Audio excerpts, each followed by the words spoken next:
Salem, on va corriger le devoir surveillé numéro 1 de la technologie industrielle 2024-2025. Donc ici vous voyez devoir surveillé numéro 1, la technologie industrielle.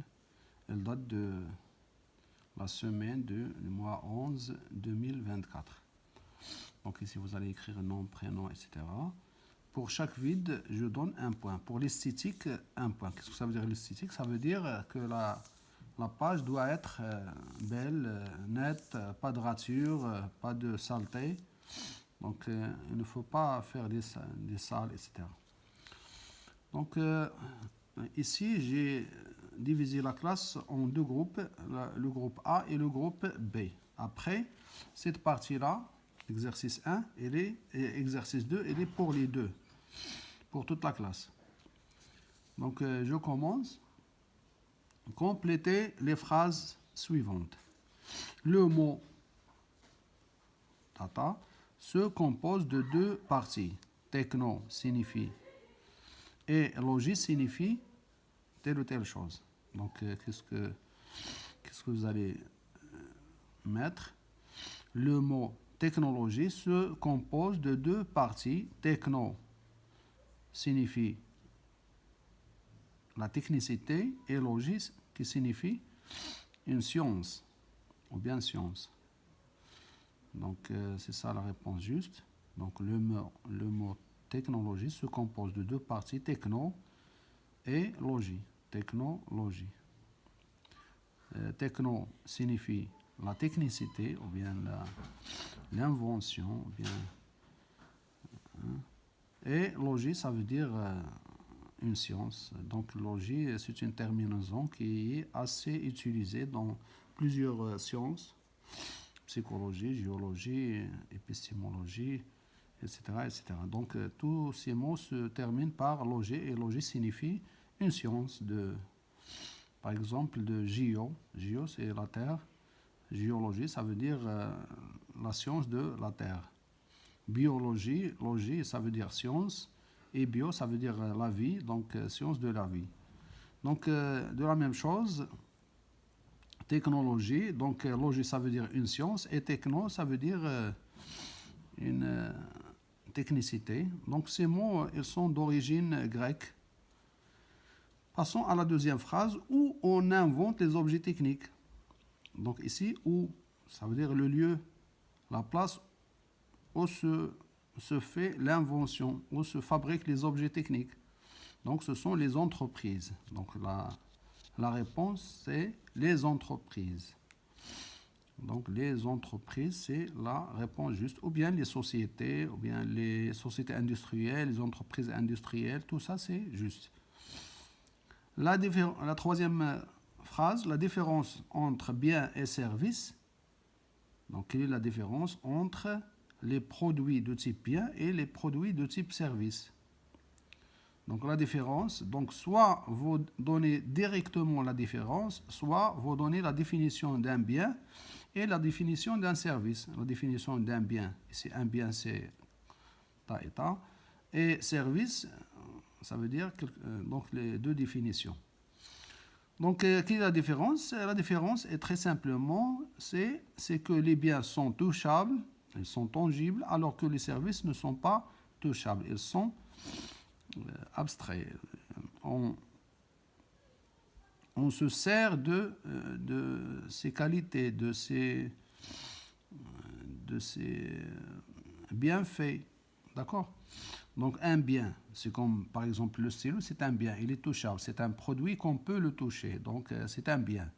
Alors que les sciences, par exemple les heures supplémentaires que vous faites dans les info school ou bien Rizqi school ou bien etc., ce sont des choses qu'on paye à chaque mois, la mensualité, mais on ne prend rien de matériel de ces centres. Donc, qu'est-ce qu'on prend? On prend la connaissance ou bien l'apprentissage de ces matières, maths ou bien physique ou bien sciences de vie et de terre, etc. Donc, un bien, la différence entre un bien et un service, c'est que les biens, ce sont des produits touchables, alors que les services sont des produits intouchables ou bien intangibles. La phrase numéro 4. Donc les produits ici, les produits sont divisés en deux types. Donc c'est presque la même question qui se pose. Les produits sont divisés en deux types.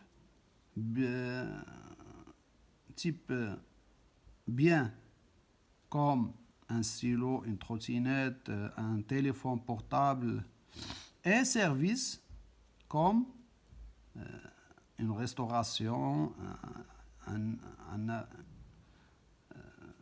un vol par exemple, un vol dans un avion, des transports, de la santé.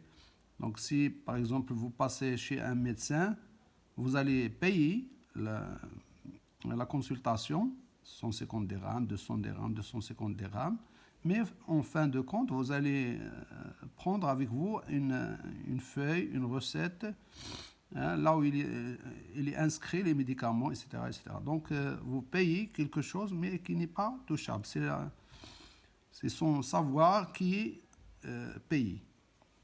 Passons à la partie B.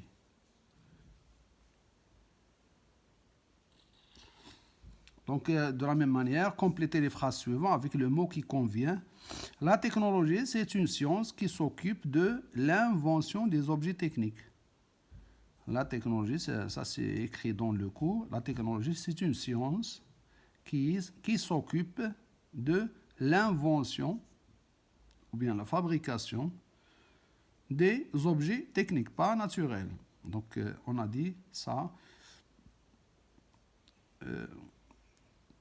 Plusieurs fois, on a dit que nous sommes intéressés dans la matière de la technologie des objets techniques et pas des objets naturels. Les objets naturels, on les étudie dans la SVT. Mais la technologie, on étudie les objets techniques, donc non naturels. Je répète, la technologie, c'est une science qui s'occupe de l'invention des objets techniques. Alors, la deuxième phrase. Les objets sont divisés en deux types. Les objets sont divisés en deux types, naturels tels que pommes et techniques tels que bicyclette, vélo, avion, voiture. Donc les objets, lorsqu'on parle des objets, on parle des objets naturels ou bien techniques. Lorsqu'on parle des produits, on parle des biens et des services.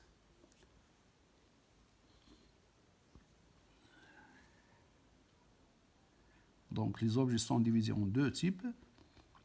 Les objets en deux types naturels tels que pommes, arbres, poissons, mer, montagne et techniques telles que stylo, feuille, voiture, téléphone, etc., etc. La troisième phrase. Chaque entreprise se compose de trois éléments. La partie humaine, la partie financière et la partie technique. D'accord? Chaque entreprise se compose de trois éléments. La partie humaine, ou bien la partie... L'ordre n'est pas intéressant ici. Donc la partie humaine, la partie financière, ça veut dire de l'argent, et la partie technique, ça veut dire les bâtiments, les machines, les outils, les bureaux, les appareils, etc., etc. Ici, la quatrième phrase, ici j'ai une entreprise. Son entrée, c'est les matières premières et la sortie, ce sont des produits. Donc, c'est ça la réponse juste. L'entrée, ce sont les matières premières, l'énergie, et la sortie, ce sont les produits. Passons à l'exercice 1. Il est pour tout le monde, pour toute la classe. Nous considérons le produit trottinette Xiaomi. De quel type de produit s'agit-il? Un bien. Il s'agit d'un bien. Donc la trottinette, c'est un produit. Elle est touchable. On peut toucher la trottinette. Donc c'est un bien. Quelle est son origine? Animal, végétal, minéral. Donc animal. Donc je ne pense pas qu'il y a quelque chose d'animal dans la trottinette. Végétal, peut-être que les pneus sont les pneus sont constitue de caoutchouc, et la caoutchouc, c'est de la matière végétale. Elle est issue des arbres, d'un type d'arbre minéral. Oui, c'est minéral. Donc les deux sont juste végétal et minéral. Minéral, l'acier, le cuivre, l'aluminium, ce sont des minéraux. 3. Qui en est le fabricant? Donc le fabricant, c'est Xiaomi. Donc c'est ça la réponse. Qui en est le fabricant? Ça veut dire qui a fabriqué cette trottinette. Elle nous rapporte sur qui en est le fabricant. Le fabricant de la trottinette. Qui en est le fabricant. Qui est le fabricant de la trottinette? C'est Xiaomi. Et est classé, donc Xiaomi, c'est une entreprise. Donc ceux qui ont répondu entreprise Xiaomi, ou bien Xiaomi, c'est juste. Et est classé comme une entreprise, ça veut dire Xiaomi est classé comme une entreprise industrielle de grande taille et travaillant dans le secteur industriel. D'accord? Donc ici, je mets privé. D'accord? Ici, je vais mettre privé, pas industriel. Donc industriel, je le réserve ici. Il est classé comme une entreprise privée, donc il n'appartient pas à l'État marocain, donc il appartient à l'État chinois ou bien à une société chinoise. Donc il est privé de grande taille, elle est très grande cette société, et travaillant dans le secteur industriel ou bien le secteur secondaire. Donc les deux sont justes. À noter que le nombre de ces ouvriers dépasse la centaine, donc il dépasse de grande taille. Il dépasse la centaine, ça veut dire 200, 300. Il est supérieur à 100, donc il est de grande taille. Remplissez le tableau suivant. Exercice 2, remplissez le tableau suivant. Taille de l'entreprise, activité de l'entreprise, possession du capital. Ça veut dire qui possède le capital, l'ONCF. Donc cette société, c'est un office. L'ONCF, c'est l'Office national des chemins de fer.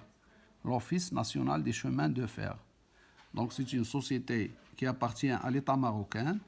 Donc il est public. Il est public. L'ONCF, il travaille dans le secteur de transport, donc tertiaire, ou bien de transport, c'est juste, les deux sont justes, tertiaire, ou bien tertiaire, ou bien de transport, ou bien de service, tous sont justes. Taille de l'entreprise, ses employés dépassent la centaine, donc c'est une grande entreprise. Donc ici le mot juste c'est grande. Service de transport tertiaire, c'est juste. Possession du capital, il appartient à l'État marocain, donc il est public. Hein? Bonne chance. À bientôt.